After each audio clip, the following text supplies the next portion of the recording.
Follow the process of me making a pair of 1940s trousers from a vintage pattern with diagonal side pockets and beautifully finished seams.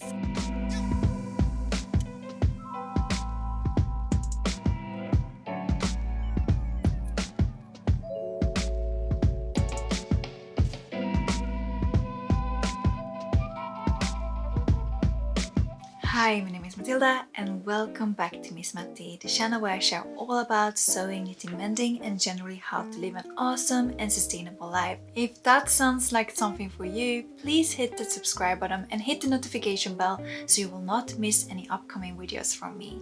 And in today's video, I'm going to share with you my journey of making my own 1940s pants. So the pattern I used to make these trousers are this McCall pattern from 1942, the 4803 Ladies and Mrs. Slacks, which I found in a vintage and antique sale a couple of years ago. I was pretty excited to find this pattern because it actually is exactly my size, but as you will see in this video, the person that had this pattern before had altered it. Never alter vintage patterns, people. Is make a copy and then alter as you like, because I really wanted this fit. Yeah, that was really sad discovery, but luckily I know how to pattern cut, so I just went with it. Something else worth mentioning, which I will go through much more later on in this video, is that I also decided to alter the pockets on these trousers. I wanted more visible pockets and I wanted 2 pockets on each side. In the original pattern there's only 1 pocket bag and then on the other side is where the zipper is. I looked for ages to find the perfect tartan fabric for these pants and I finally found perfect fabric at moodfabrics.com. And then I really wanted some fun detailing on the inside of the pants with a fun printed pocket bag. So I found the perfect fabric for this, which was an origami print quilting cotton. And because the tartan fabric has several different colors in it, it's some dark blue, some wine red and some grey, I was standing between having either a navy thread or like a more burgundy colored thread, and I was also standing between having a more burgundy colored zipper or a more dark blue / navy zipper. In the end I went with a navy dark blue thread and zipper, and I think I did pick the right one for this project.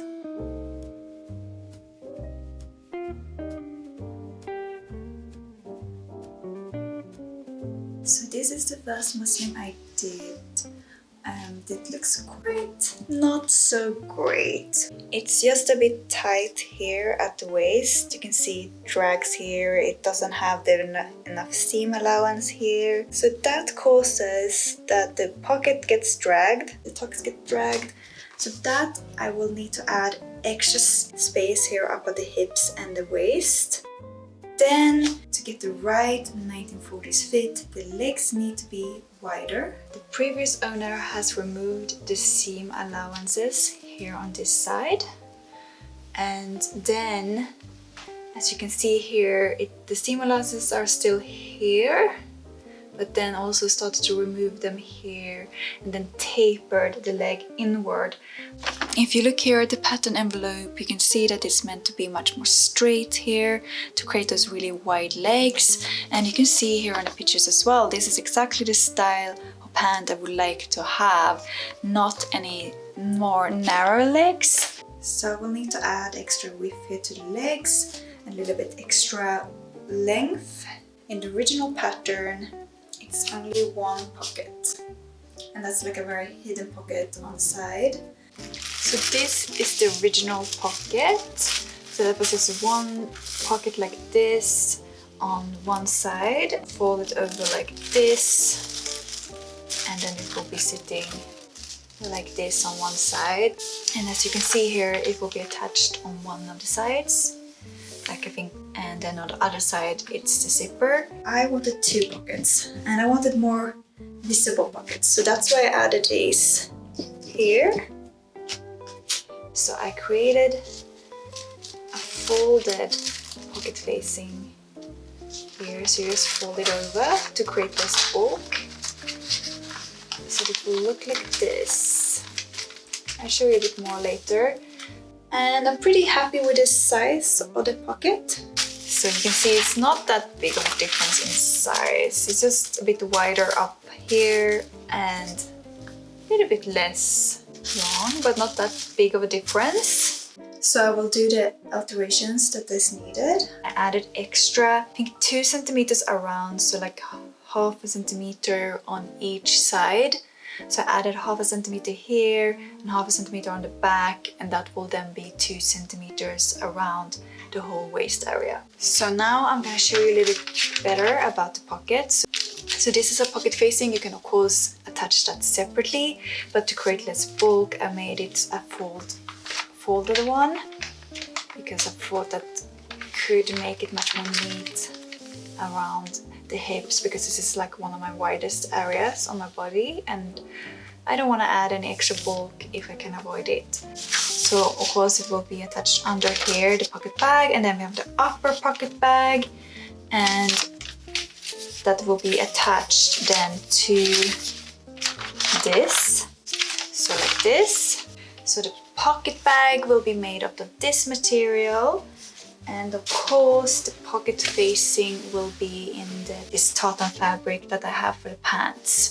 What I forgot to mention is that I actually added quite a bit of length to the pants.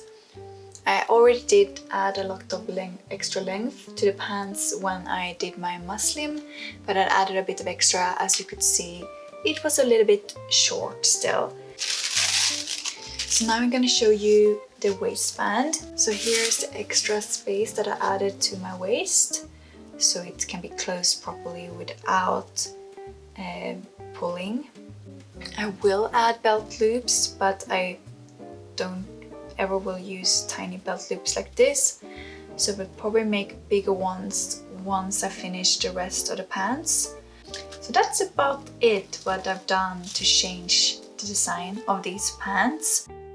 This is how my second mock-up, which I made out of an old bedsheet, looks like. You can see that they fit me much better around the hip area, and I can finally close the waistband comfortably, and the tucks do no longer get dragged in the same way as before. The leg length and width are way better as well. The only thing I need to improve is the pockets. I find that the pocket opening does not lay flat and it stands out too much, as well as something is pulling from the inside of the pocket bag and facing. I will have to redo the pocket and assess what went wrong. Here you can see that I made a curved pocket facing, and I think this may be one of the reasons behind the pulling. You can also see that my pocket bag pattern is missing 2 centimeters at the top, which could be another factor why this happened. If you look at my old pattern notes from years ago on making diagonal side seam pockets, you can see that you preferably should make the pocket facing 1 centimeter wider at the top and then add that extra 1 centimeter at the bottom outside of the leg seam. This will give the pocket some extra ease. I will also follow my pattern notes and change the curved seam at the pocket facing to a straight seam. Now it's time to make the pattern alterations.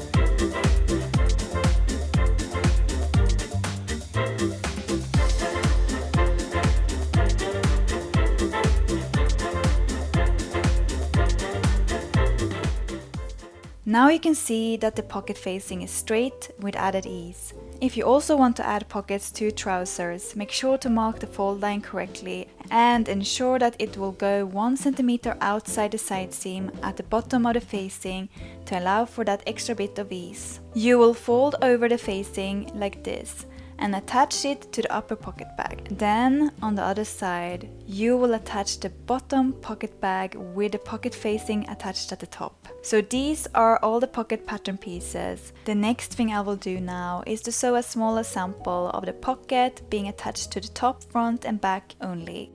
Here I'm modeling the sample to see if I liked how it turned out. Spoiler alert, I did. For the best final result, it's always best to test as much as possible before sewing in the actual fabric that you will use for your project. You can see now that the pocket opening lays way flatter and that the weird pulling is no longer happening.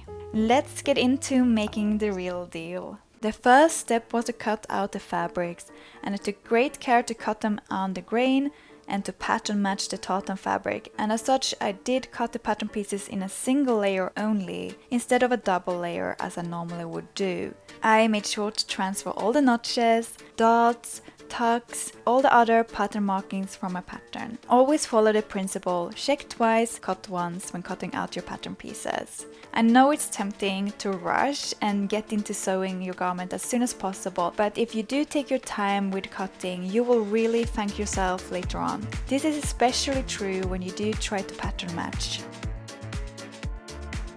Once all my pattern pieces in my tartan fabric were cut out, it was time to cut the pocket bags in the origami fabric.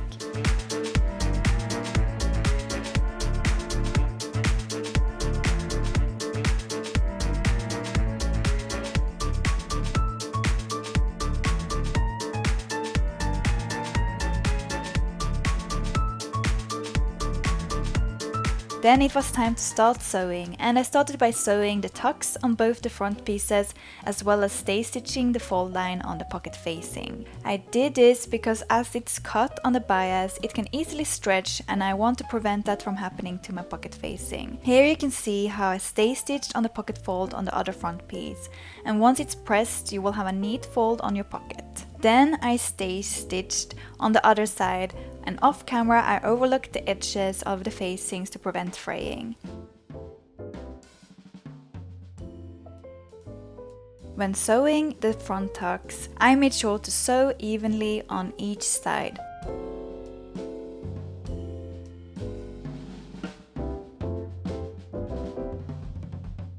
Then I pressed the tucks on the front as well as on the back on my tailor's ham.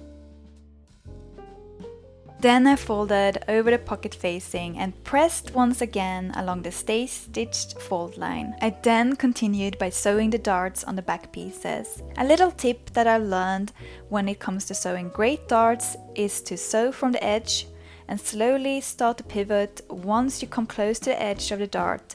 Pivot a bit extra just before the dart ends. Do not backstitch. Instead, leave long thread tails which you then will tie together a couple of times before snipping off any excess threads.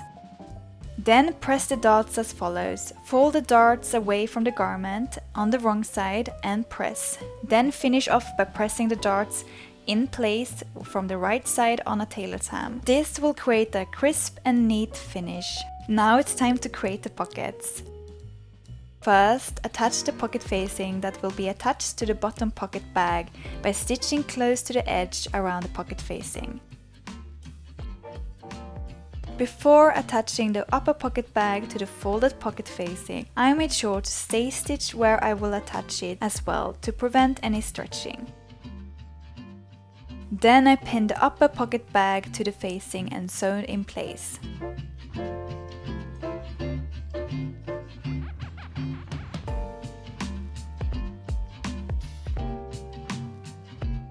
I repeated this process on the other side.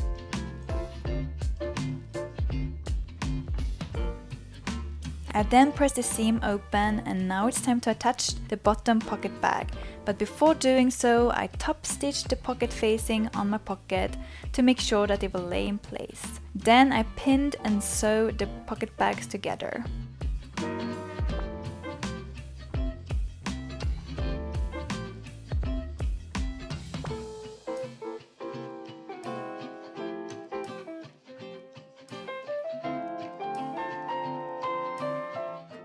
Once I had done that on both sides, I finished the edges of my pocket with my serger.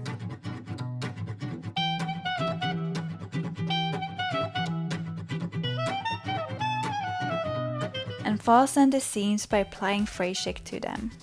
After attaching the pockets, it's now time to attach the leg seams. Even if I did not follow the original instructions fully, I liked looking at them once in a while during this process for reference.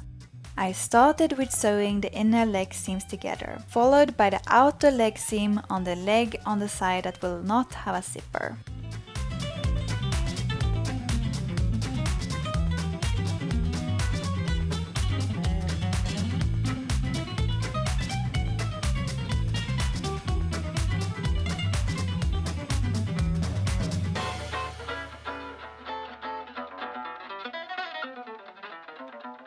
Now give me the beat.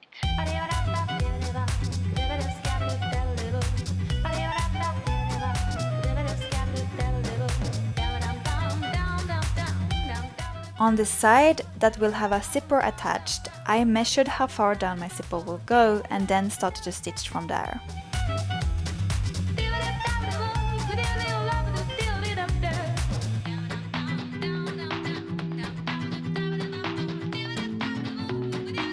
Then, before attaching the zipper, I did set my stitch length to 5.0mm and base stitched along the edge where I will attach the zipper. Then I pressed the seam open to create a crisp finish before unpicking the basting stitches.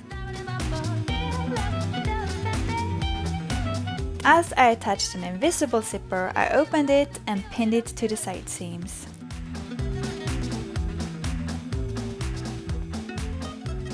I then unfolded the pressed seam allowances and stitched the zipper in place from the wrong side using my invisible zipper presser foot.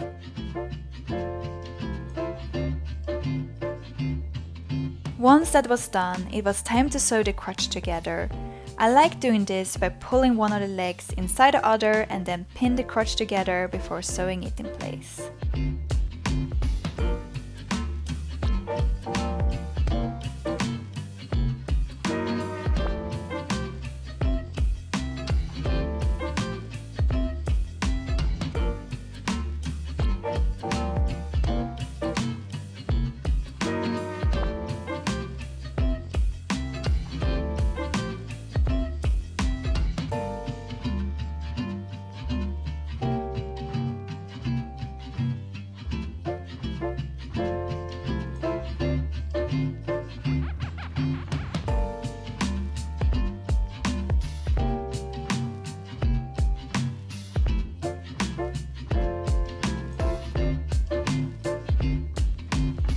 In the original instructions of the pattern, they recommend a couple of different ways to finish the seams of the trousers, using overcast stitches, pinking the seams, or seam edges turned and stitched. Once I had ensured that I didn't need to do any further alterations to the trousers, I decided to not go with either method and instead finish off my seam edges by attaching a navy bias binding to them. I used double folded bias binding, which I unfolded completely and pinned along the edge of the seam allowance.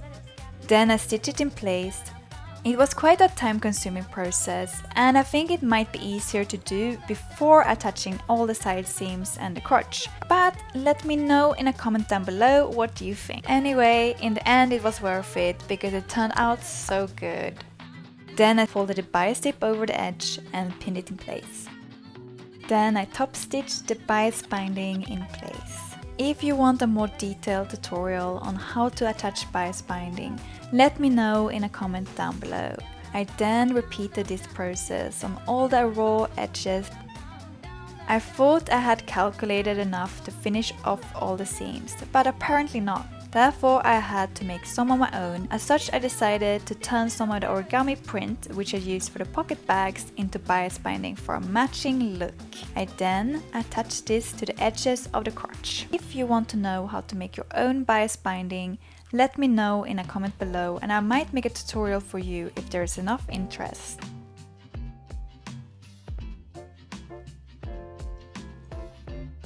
Once all the bias binding was attached, it was time to sew the waistband to the trouser. I decided to go for the method where you stitch along one side, in my case the front, and then fold along the stitch line and then press. With the right sides facing each other, I attach the sides together and cut off any excess fabric in the corners to prevent a bulky finish. Then I turned the waistband to the right side and pressed. I pinned the side where I didn't create a fold to the waist of the trousers and stitched it in place.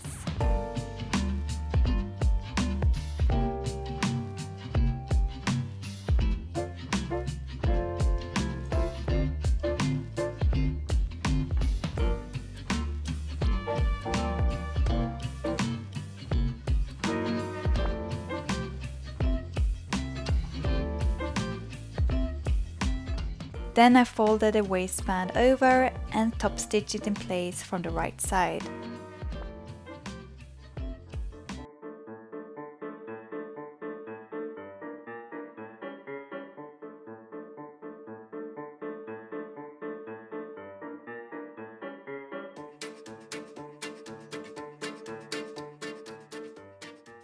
In the original instructions of the trousers, they showed a couple of different ways to finish the hem. I decided to use the bias binding method by sewing one side of the origami bias tape to the bottom of my trousers.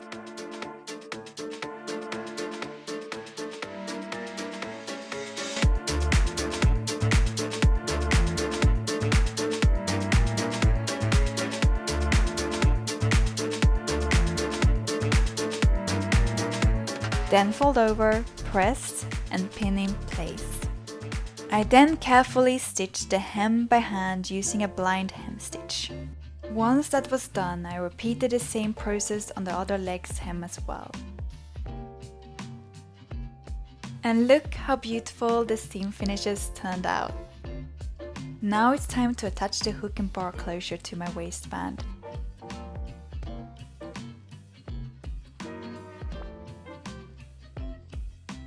I found it best to attach the hook with a double thread for extra strength by stitching 3 times in each of the holes.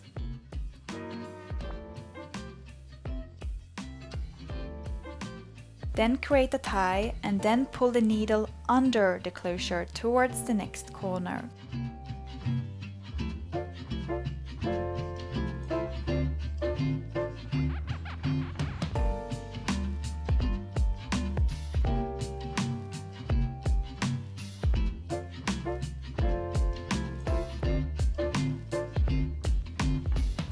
To ensure that I placed the bar closure in the right location, I inserted it into the hook and held it in place where the closure will be attached, holding the bar closure in place and pull the hook away.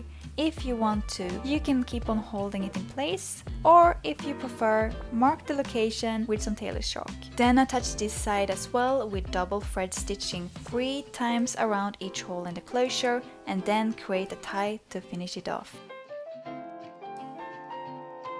Once the hook and bar closures are attached, the trousers are almost done. But before we move on to attaching the belt loops, I just want to take some time to appreciate how beautiful the inside of my trousers turned out. To make my belt loops, I cut a 4.5 cm wide and 35 cm long fabric strip. I then overlocked one of the long side edges and pressed a 1.5 cm fold on the unfinished edge. And then I folded over 1.5 cm from the overlocked edge, making sure to press after each fold to create a crisp finish, as I didn't want to have any visible top stitching on top of my belt loops. I did sew them in place by hand stitching with an overcast stitch on the back of my belt loops.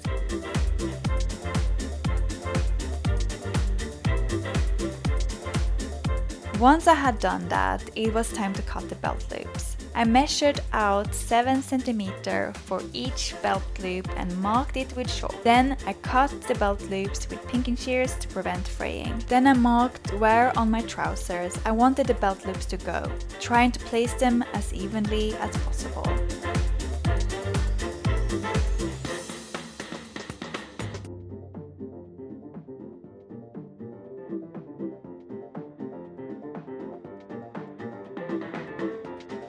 pin the belt loops in place. But then I realized that the best way for me to attach them would have been to attach them under the top stitching at the waistband. Well, we live and we learn. It was just to unpick the part of the top stitching where each of the belt loop will be attached. Once that was done, I inserted the end of each belt loop into the spots where I just unpicked. I then marked 1 centimeter down from the waistband, pinned and stitched the belt loop securely in place.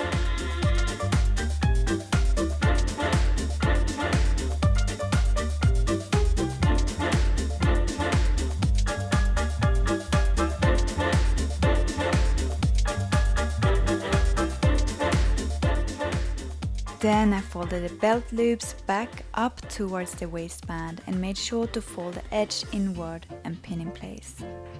At this point I was running out of battery on my camera, so I will hand stitch the top of the belt loops in place off camera. So this is how the belt loops turned out. They are big enough for some of my smaller belts, unlike the teeny tiny belt loops in the original pattern. You can see here how I attached the belt loops off camera. They feel really sturdy and securely attached, and overall I'm really pleased with how this project turned out. I love how beautiful they are, both inside and out. Taking some extra time to finish off your garments in a beautiful way, even on the inside, really helps to make your me-made garments feel extra luxurious and special. And this is how they look on me. They look great and are really comfy. If you have any tips on pressing trousers so that the crease line will stay intact for longer, let me know, because clearly it is not as visible as I would like it to be. If you want to see 5 different ways I style these trousers, I created a little lookbook on TikTok. If you want to follow me and check out the video, my name is Miss Matti on TikTok as well. I really hope you liked the process of me making my 1940s pants, and if you did, hit that like button.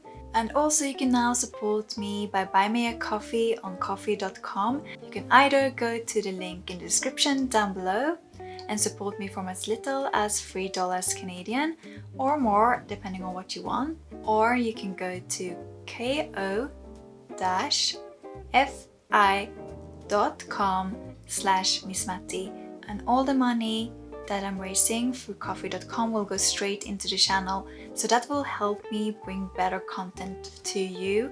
And if you want to support me, you can, and if you cannot afford it, that's alright too. You can just like this video or share it with someone that you think will appreciate it. Any little thing like that helps. I'm really just grateful for you being here, and if you like this video, you might also like these videos over here. And until next time, bye!